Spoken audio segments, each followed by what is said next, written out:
Si vous êtes intéressé par les critiques de séries qui tournent bien et qui vous conseilleront de vous jeter sur votre télécommande pour dévorer un programme de 10 épisodes, je vous conseille de vous tourner vers une autre chaîne qui respire la joie et la bonne humeur. Car la critique que vous allez commencer à regarder est triste et sombre, mot qui signifie ici qu'elle a été tournée dans un noir presque total, avec 2 spots et une allumette. Mon nom est Quentin Nourri, et c'est mon triste travail de devoir vous donner ma critique sur la saison 2 des Orphelins Baudelaire.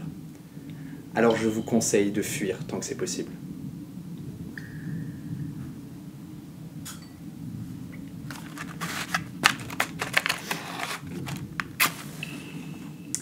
Alors on est parti.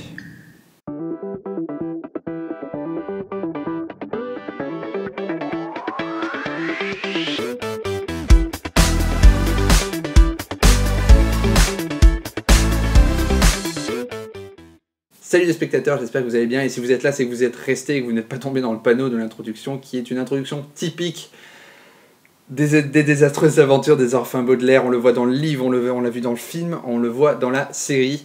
L'introduction qui vous demande de partir pour pouvoir mieux vous attraper. Et en effet, cette saison 2 m'a attrapé. Aujourd'hui, on va faire une petite opinion série sur la saison 2 des désastreuses aventures des Orphelins Baudelaire, qui est enfin sortie sur Netflix. Pour ceux qui ne connaissent pas la série et qui n'ont pas vu ma critique sur la saison 1 de la série, je vous conseille une petite séance de rattrapage dans la fiche pour la vidéo que je vais mettre, je sais pas où c'est, Je pense que vous avez tous compris que j'aime les désastreuses aventures des Orphelins Baudelaire, j'ai dévoré les livres, j'ai plus ou moins aimé le film, mais bon, c'est pas le sujet de la vidéo.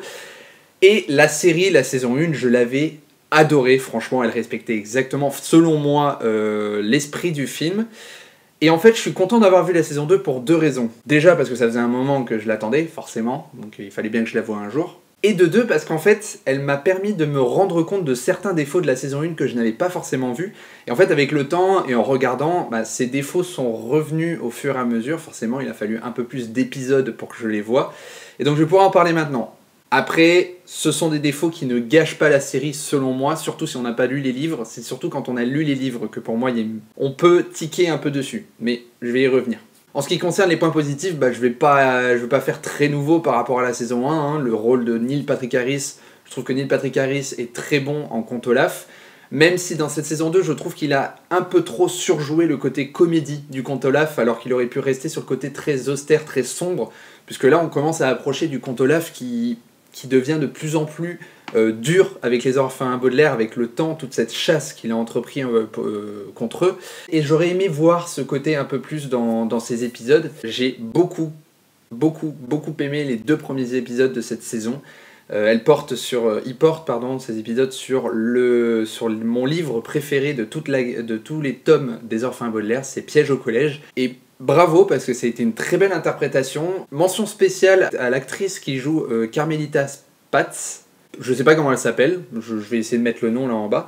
Mention spéciale à cette actrice qui franchement a exactement, selon moi, elle a vraiment interprété le rôle exactement comme il est dans le livre. Ces 2 épisodes, franchement, ont mis ont vraiment mis le pied à cette saison 2. Voilà, comme je vous disais, niveau point positif, je vais pas être très long. Hein. J'ai beaucoup aimé cette saison. Alors là, par rapport à l'autre, il y a plus d'épisodes. On couvre 5 bouquins, alors que normalement, à la première saison, on en couvrait que 4.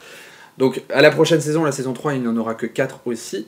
Et du coup, pour les points négatifs de cette saison, en fait, comme je vous l'ai dit, que j'ai remarqué en voyant cette saison 2 et que je n'avais pas forcément remarqué à la saison 1, je vais m'arrêter en fait sur l'adaptation du livre. Et c'est vraiment un truc en fait qui m'a fait tilter quand j'ai vu la saison. Il y a un truc que j'adorais dans les livres des Orphelins Baudelaire et que je ne retrouve pas en fait dans la saison, ou alors si peut-être, mais à quelques moments. Dans tous les tomes du livre, pratiquement, à part quelques-uns, il y a quelques exceptions, dans tous les tomes du livre, on a généralement la même organisation, c'est-à-dire les orphelins arrivent dans un nouvel endroit, ils se développent dans ce nouvel endroit, ils commencent à avoir des réponses, ou ils commencent à être bien dans cet endroit. À la fin d'un chapitre, généralement, le livre se concentre sur l'arrivée du Comte Olaf, et l'arrivée du Comte Olaf, en fait, est un élément de surprise dans la vie des Orphelins Baudelaire.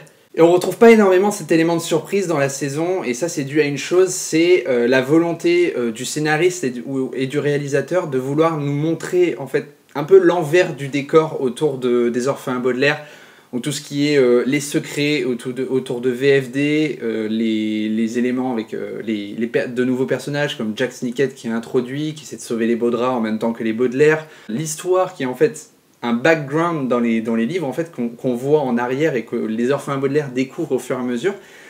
Bah en fait on la voit dans la série. Alors c'est normal parce que c'est du visuel. Pour accrocher le spectateur, bien évidemment, il faut mettre en place certains éléments scénaristiques pour pouvoir expliquer certaines choses. Mais là justement, à vouloir trop expliquer, on perd tout ce qui est l'élément de surprise de Olaf et on perd surtout certaines réponses aussi, puisque les éléments de VFD par exemple sont introduits par les autres personnages, alors que dans les livres, on les découvre au fur et à mesure, en même temps que les orphelins Baudelaire.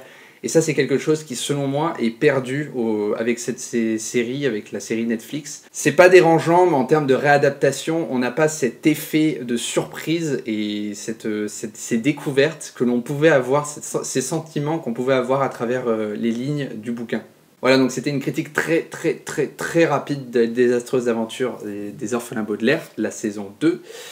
J'attends la saison 3 avec impatience, bien évidemment. Donc, les défauts dont j'ai parlé, normalement, ne devraient pas intervenir dans les autres épisodes, puisque le conte Olaf va revenir de plus en plus fréquemment dans la vie des orphelins Baudelaire, donc l'effet de surprise devrait être moindre, en tout cas il l'est dans les bouquins. Et j'espère que les scénaristes vont essayer de respecter un peu plus cette adaptation du livre et ces effets de surprise que Lemony Snicket, on comprend, je me souviens plus du nom de l'auteur exactement, voulait mettre en place au fur et à mesure.